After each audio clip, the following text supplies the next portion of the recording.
बिस्मिल्लाहिर्रहमानिर्रहीम। अस्सलाम वालेकुम। जैकब न्यूज़ सां मां आहियां आबिद अली मंगरियो। पेश आहिनि हिन वक़्त जूं हेडलाइन।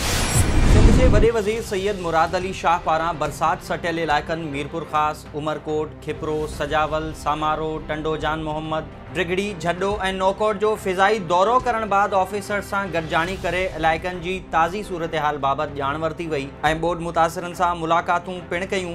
दौरे बाद सैयद मुराद अली शाह सहाफ़ियुनि सां ॻाल्हि ॿोल कंदे चयो त सभ खां पहिरियों कमु ॿोॾि मुतासिरीन जी सार संभाल लहणु आहे। कोशिश आहे त ईंदड़ बरसातनि में सिम नालनि खे घारा न पवनि। बरसाती पाणी जी नेकाली लाइ ज़मींदारनि ज़मीन ॾियण जो वाइदो कयो हो, पर ज़मीन न ॾिनी वई, जंहिं सबबि सिम नालनि जो कमु बहितर न थी सघियो। मुबारकपुर वेझो ॻोठ जाड़ावाह में अणसुञातल मोटरसाइकिल सवार हथियारबंदनि जी औरत ते फायरिंग। ॻणती जोगी हालत में तालका अस्पताल मुंतकिल, औरत ज़ख़्मनि जी सट न सहंदे फौत। अणसुञातल हथियारबंदनि मुस्मात माई भागुल ज़ाल ॼाम बुल्लो खे गोलियूं हणी ज़ख़्मी कयो, जेका तालका अस्पताल में फौत थी वई। पुलिस मूजिब 2 साल अॻु मक़तूला औरत जे मुड़ुस ॼाम बुल्लो खे बि कुहाड़ियूं हणी क़तल कयो वियो हो। औरत जो ताल्लुक़ गड़ी यासीन सां ॿुधायो पियो वञे। पोस्टमार्टम बाद औरत जो मढ़ वारिसनि हवाले कयो वियो। जैकबाबाद भरिसां हेरो शाह खे 3 ॾींहं अॻु पयल घारो बंदि न थी सघियो। 3 ॻोठ पाणी हेठि अची विया। 100 एकड़नि ते बीठल सारियालो फसल मुतासिर। हेरो शाह खे 3 ॾींहं अॻु पयल घारो आबपाशी खाते जी नाअहली सबबि बंदि न थी सघियो आहे, जंहिं सबबि पाणी ॻोठ मीर मोहम्मद टालाणी, ॻोठ गुल मोहम्मद टालाणी, ॻोठ अब्दुल्ला लाशारी समेत ॿियनि इलाइक़नि में काहे पियो ऐं 100 एकड़नि ते बीठल सारियालो फसल पिणु ॿुॾी वञण सबबि आबादगारनि खे करोड़ें रुपयनि जो नुक़सान पहुतो आहे। ॻोठाणा पंहिंजी मदद पाण तहत ॻोठ मीर मोहम्मद टालाणी वटि घारे जे पाणी खे बंदि करण में मसरूफ़ आहिनि। ॻोठाणनि मूजिब 3 ॾींहं अॻु हेरो शाह खे मुक जे इलाइक़े में घारो लॻो, पर आबपाशी अमले घारो बंदि न कयो, जंहिं सबबि पाणी असांजे ॻोठनि अंदरि अची वियो। 100 एकड़नि ते बीठल सारियालो फसल पाणी हेठि अची वियो आहे। DC ग़ज़नफर अली क़ादरी सां मुलाक़ात करे घारे खे बंदि करण लाइ चयो वियो, जंहिं मुख़्तियारकार ठुल खे फ़ोन करे घारे खे जल्द बंदि कराइण समेत मुतासिर थियल इलाइक़े में दौरो करण लाइ चयो, पर 3 ॾींहं गुज़रण बावजूद बि न घारे खे बंदि कयो वियो आहे ऐं न ई वरी मुख़्तियारकार ठुल समेत ऐसी ठुल मुतासिर इलाइक़नि जो दौरो कयो आहे। जैकबाबाद शहर लावारिस बणिजी वियो। मुख़्तलिफ़ इलाइक़नि में गंदो पाणी बीहजी वियो। म्यूनिसिपल अमलो बंगलनि ते ड्यूटी करण लॻो। CMO ख़िलाफ़ दुकानदारनि जो ॿिएं ॾींहुं बि एहतजाज। 6 ॾींहं अॻु पयल बरसात जो पाणी नेकाल न थी सघियो। बरसाती पाणी डंगर मोहल्ला, पेटी बाज़ार, गरीबाबाद, बाबू मोहल्ला, कायमुद्दीन घिटी, शाही बाज़ार, तारिक रोड समेत मुख़्तलिफ़ इलाइक़नि में बीठल गंदगी सबबि शहर में धप पकड़जी वई आहे। 300 खां वधीक म्यूनिसिपल अमलो शहर जी सफ़ाई करण में नाकाम। अक्सर मुलाज़िम बंगलनि ते मुक़रर थियल, जॾहिं त केतिरा ई मुलाज़िम वीज़ा ते वियल। शहर में गंदगी ख़िलाफ़ कायमुद्दीन घिटी जे दुकानदारनि विकी कुमार, राजेश कुमार, खानचंद, रवि कुमार ऐं ॿियनि चीफ म्यूनिसिपल ऑफिसर नसरुल्ला सरकी ख़िलाफ़ एहतजाज कयो ऐं सख़्त नारेबाज़ी कई।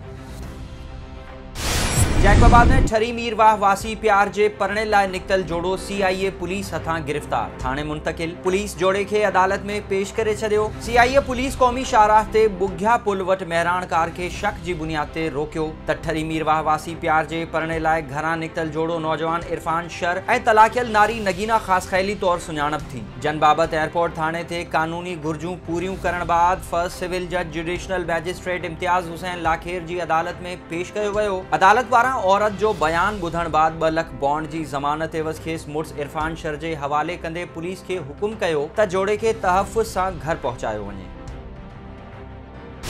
बलोचिस्तान जो वॾो वज़ीर ॼाम कमाल ख़ान पंहिंजे सूबाई वज़ीरनि सां गॾिजी ख़ुशदार जे इलाइक़े नाल पहुची वियो।